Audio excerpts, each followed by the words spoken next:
Salut tout le monde, bienvenue sur Echo Crypto. Donc aujourd'hui on va parler des cryptocurrencies, crypto-monnaies en français, comme Bitcoin ou Ethereum. Nombreuses personnes m'ont demandé de leur expliquer c'est quoi les cryptocurrencies. C'est pour ça que je fais cette vidéo en ce moment. Dans cette vidéo je vais essayer de vous expliquer le plus simplement et le plus facilement possible c'est quoi les cryptocurrencies. Comment ça marche? Donc, le premier mot qui nous vient en tête lorsqu'on parle des cryptocurrencies est effectivement le mot blockchain. La blockchain est un système que presque toutes les cryptocurrencies utilisent pour faire leurs transactions. À part IOTA qui, elle, utilise les tangles, mais ça, c'est un sujet pour une autre vidéo. Donc, pour vous aider à mieux comprendre c'est quoi les cryptocurrencies, je vais vous inviter à vous inventer une situation fictive dans votre tête dans laquelle il y a deux personnages, Joe et Bob, qui veulent s'envoyer des cryptocurrencies. Dans cette vidéo, on va utiliser les bitcoins parce que c'est la plus facile à expliquer et la plus utilisée sur le marché.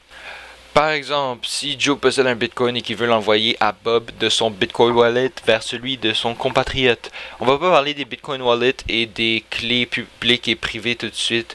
On va sûrement laisser ça pour plus tard dans cette vidéo ou dans une autre vidéo. Il devra l'envoyer ses bitcoins à l'adresse publique de Bob.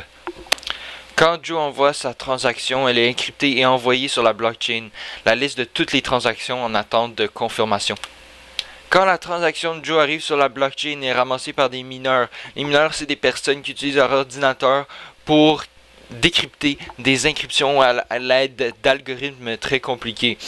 Il est important de noter qu'il y a plusieurs sortes d'encryption et d'algorithmes propres à des catégories de crypto-monnaies qui ont différents bénéfices et inconvénients. SHA-256 étant l'encryption de Bitcoin. Tous ces ordinateurs se compétitionnent entre eux et à la fin, celui qui déchiffre le code permet à la transaction de Joe de se retrouver dans le wallet de Bob. Plus tard dans cette vidéo ou dans une autre, je vais vous expliquer c'est quoi précisément le crypto mining des cryptocurrencies. Maintenant, on arrive à la question que tout le monde se pose après avoir s'être demandé comment ça marche. C'est comment s'en procurer ou en posséder. Pour commencer, il y a plusieurs façons de mettre la main sur les cryptocurrencies. La première façon de se procurer des cryptocurrencies est par les Bitcoin ATM. Les Bitcoin ATM sont propres seulement aux Bitcoin. On peut trouver ces Bitcoin ATM un peu partout dans toutes les villes. Pour trouver un ATM près de chez vous, je vais mettre un lien sur l'écran en ce moment et dans la description. La deuxième et la dernière façon de vous procurer des crypto-monnaies que je connais, c'est par les sites internet.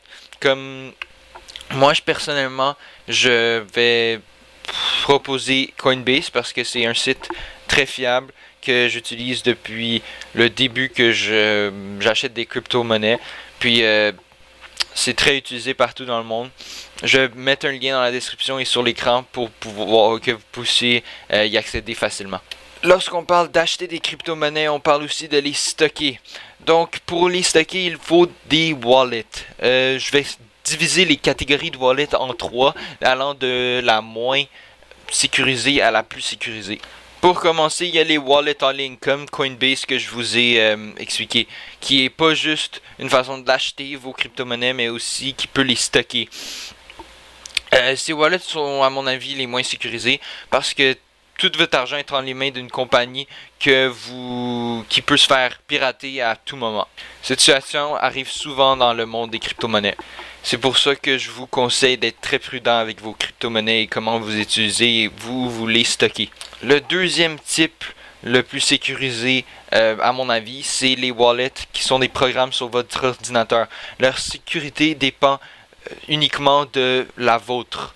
Ça veut dire que vous devez faire attention à ce que vous mettez sur votre ordi et faire attention à ne pas avoir des virus. La façon la plus sécure, qui est aussi la plus chère, est d'acheter un wallet physique, une sorte de clé USB spécialement faite pour stocker des crypto-monnaies. Elles sont normalement très chères, pouvant aller jusqu'à 300 $.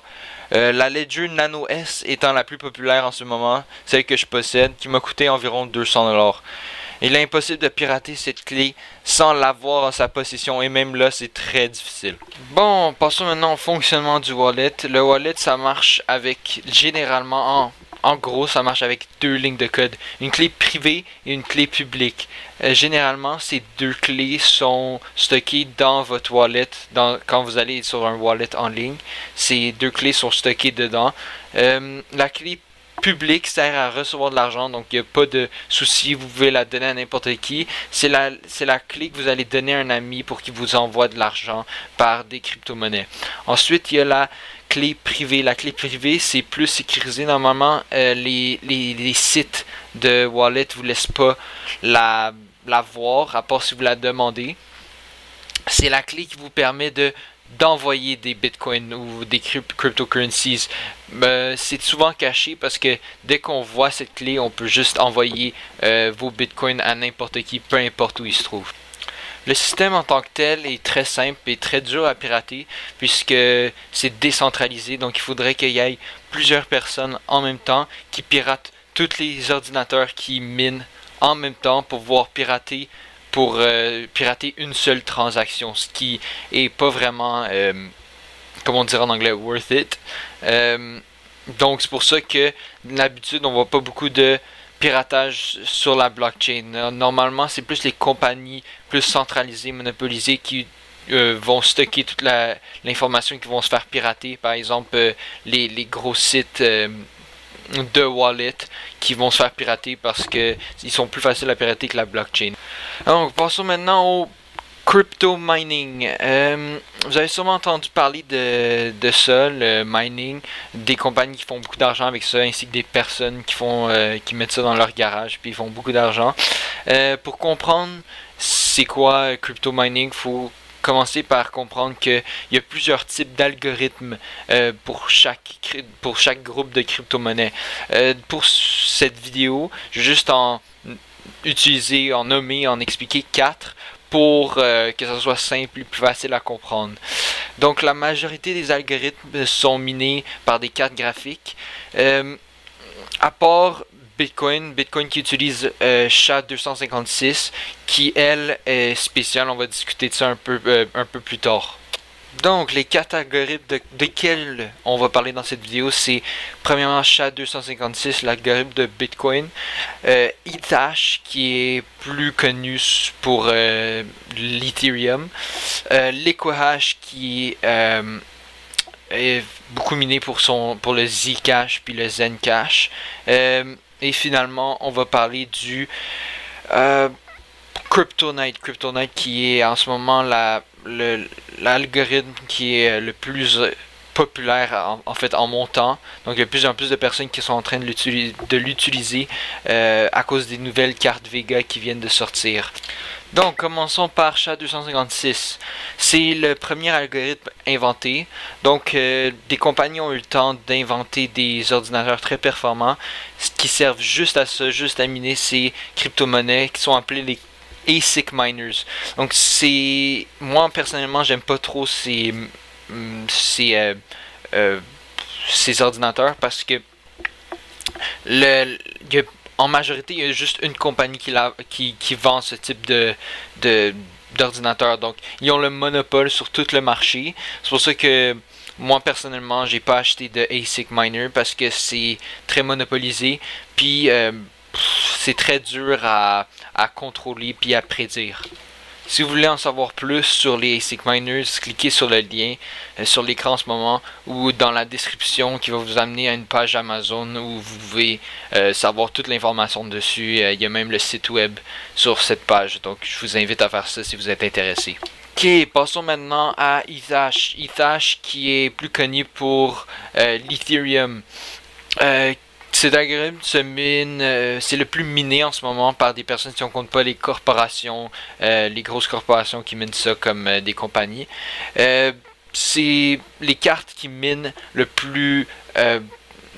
mieux cet algorithme, c'est les cartes de la série RX de AMD, plus précisément les 570, les 470, les 580, les 480 qui sont très efficaces, qui utilisent donc pas beaucoup d'énergie, pas beaucoup d'électricité, sont pas très chers comparé à d'autres cartes, puis ils font beaucoup d'argent en fait.